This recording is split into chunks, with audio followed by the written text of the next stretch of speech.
মোবাইলে কথা বলতে গেলে যখন তখন কল ড্রপ, কথা শুনতে না পাওয়া, ইন্টারনেটের ধীরগতি সহ নানা ভোগান্তিতে দেশের প্রায় 19 কোটি সিম সংযোগধারী।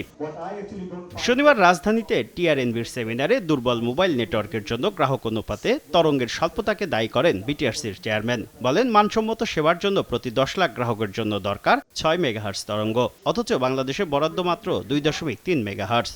সবশেষ নিলামে প্রতি মেগাহার্টজ তরঙ্গ বিক্রি হয় 237 কোটি টাকায়। উচ্চ মূল্যের কারণে সরকারের কাছে 480 থেকে 500 মেগাহার্টজ তরঙ্গ পড়ে থাকলেও কিনছে না অপারেটররা। 5G সিনারিও যদি আসে 6 থেকে 12 মেগাহার্টজ লাগবে আমাদের পার মিলিয়ন ইউজার। আমরা এর থেকে অনেক দূরে আছি। এমন প্রেক্ষাপটে আসছে নভেম্বরে 16,851 কোটি টাকা মূল্যের প্রায় 80 মেগাহার্টজ তরঙ্গ নবায়ন করতে হবে গ্রামীণফোন, রবি এবং বাংলালিংকে। অপারেটররা বলছে তাদের মোট রাজস্বের অন্তত 16% তরঙ্গ ফি পরিশোধে ব্যয় হয়। এশিয়া প্যাসিফিক অঞ্চলে যা গড়ে 10%। তাই মানসম্মত সেবা নিশ্চিত করতে তরঙ্গের দাম কমানোর দাবি তাদের। ভিয়েতনামের চেয়ে আমার স্পেকট্রামের প্রাইস প্রায় 3 গুণ বেশি।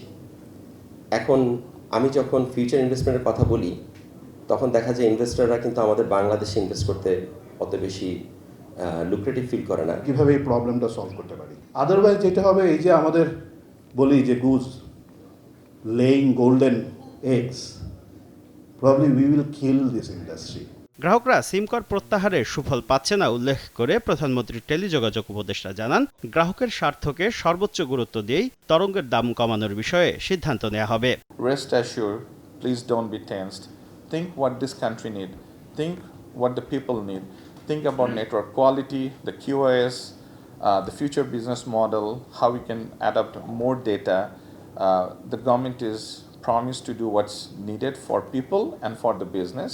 সেমিনারে আগামী বছর 400 মেগাহার্টজ তরঙ্গ নিলামে তোলার কথা জানায় বিটিআরসি। শুভ খান, সময় সংবাদ, ঢাকা।